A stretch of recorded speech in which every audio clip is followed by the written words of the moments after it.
এখন থেকে আপনার প্রিয় সিরিয়ালগুলো ফ্রিতে দেখুন এক্সক্লুসিভলি শুধুমাত্র সান নেক্সটে। এখনই অ্যাপ ডাউনলোড করুন।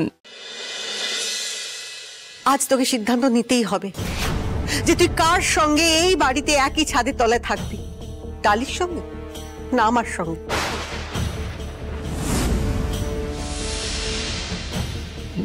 মা, আমার মনে হচ্ছে কোথাও একটা ভুল হচ্ছে।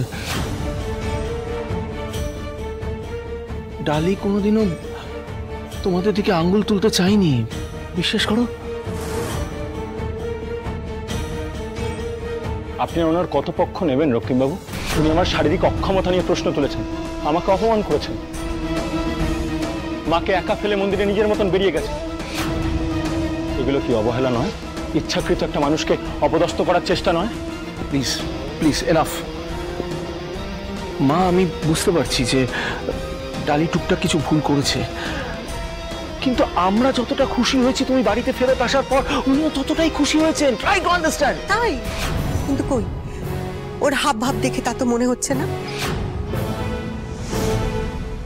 ওই বাড়ির বউ, বাড়ির অহংকার। এই তো ঝুম ওই বাড়ির বউ। কই কই, ও তো আমার দিকে আঙুল তুলছে না,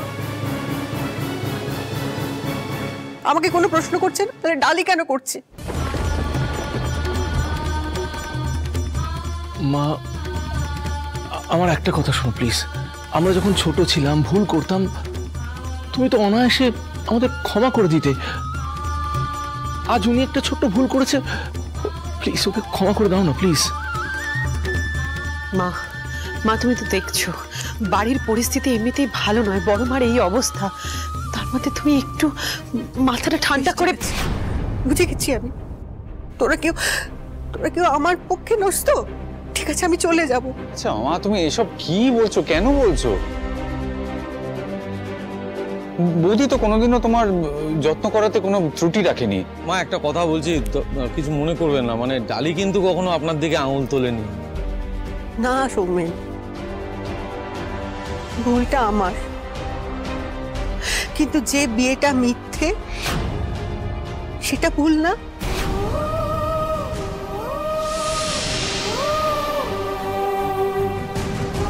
আজ না হয় কাল ডালি তো এ বাড়ি ছেড়ে চলেই যাবে, ওর মেয়াদ ফুরিয়ে গেলে। তখন না হয় আমি আবার এ বাড়িতে ফিরে আসবো।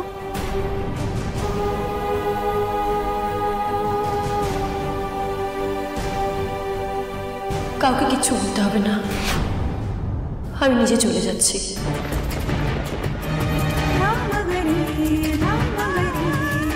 আমি আর এই বাড়িতে থাকবো না রক্তিমবাবু। একজন মা আর তার সন্তানের মাঝে আমি প্রাচীর হতে চাই না। আমি ভুল করেছি তো, ডালি এবার তার মাসুল আমি ঘুরবো। ডালি, আমার কথাটা শুনুন। ডালি ডালি ডালি, আমার ডালি, এই রক্তিম, ওকে আটকাও। রক্তিম, তোমার বড় মা থাকলে কিন্তু ডালিকে এভাবে বাড়ি থেকে যেতে দিত না। হ্যাঁ,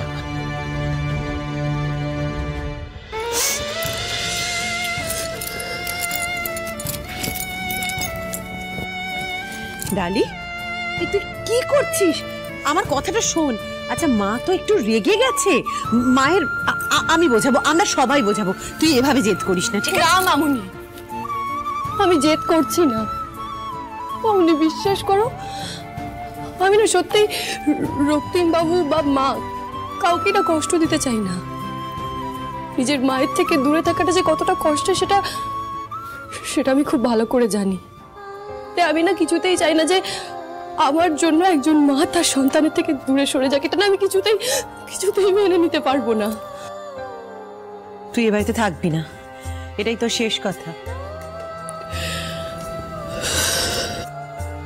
ঠিক আছে, ঠিক আছে, যদি তুই এ বাড়িতে না থাকিস তাহলে তো সত্যি এ বাড়িতে থাকার আমার আর কোনো অধিকার নেই। আমিও যাবো তোর সঙ্গে। মামুনি প্লিজ প্লিজ মামুনি, এরকম করো না। আমরাও যাবো তোমার সাথে, ব্যাস। আর আমিও, কারণ এমনি তো ভিকাম্মির জন্য সবাই আমাদেরকেই দোষ দিচ্ছে, কিন্তু আমাদের তো কোনো দোষ নেই গো। কেউ আমাদের বিশ্বাসই করতে চায় না যে আমরা এই কাজটা করিনি। তাহলে আমাদের এই বাড়িতে থেকে লাভটা কি বলো? বড় মা যদি জানতে পারে বৌদি এইভাবে বাড়ি থেকে বেরিয়ে গেছে, তাহলে কিন্তু খুব কষ্ট পাবে। ভাইটা তুই যেতে দিও না ওকে।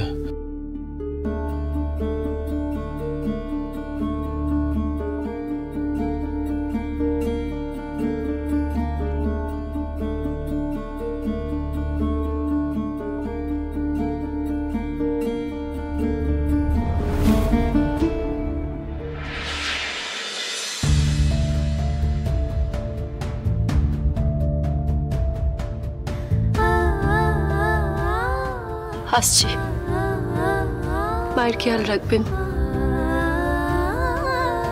দেখবেন যাতে মায়ের কোনো অসুবিধা না হয়। ডার্লিং, প্লিজ আমার কথাটা শুনুন। মা এখন রেগে আছে, মার রাগ তো কমবে। প্লিজ আপনি যাবেন না, প্লিজ। আজ ডালির সাথে আমি, শ্রেয়া আর ছোটনও এ বাড়ি ছেড়ে চলে যাচ্ছি দাদা।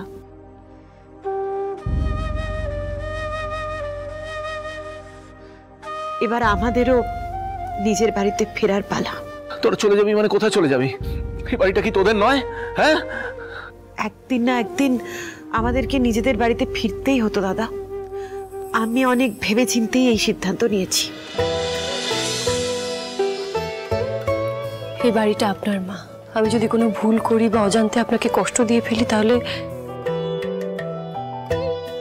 আমাকে ক্ষমা করবেন।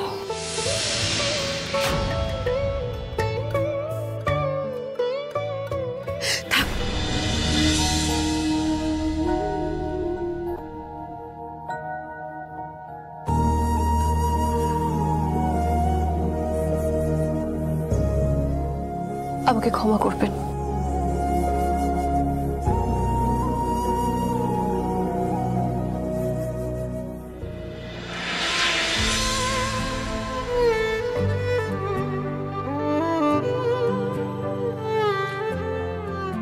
ডালি, আপনি এভাবে বাড়ি ছেড়ে যেতে পারেন না, আমার ছেড়ে যেতে পারেন না। কি করে বল, আমি মায়ের আদেশ অমান্য করতে পারবো না, আমায় ক্ষমা করবেন। কেন সে পালিয়ে বেড়ায় তোমার থেকে? কি করে বলবো তোমায়, কেন এমন হাত বাড়ায়, আবারও হারিয়ে এসে যায় তোমার থেকে?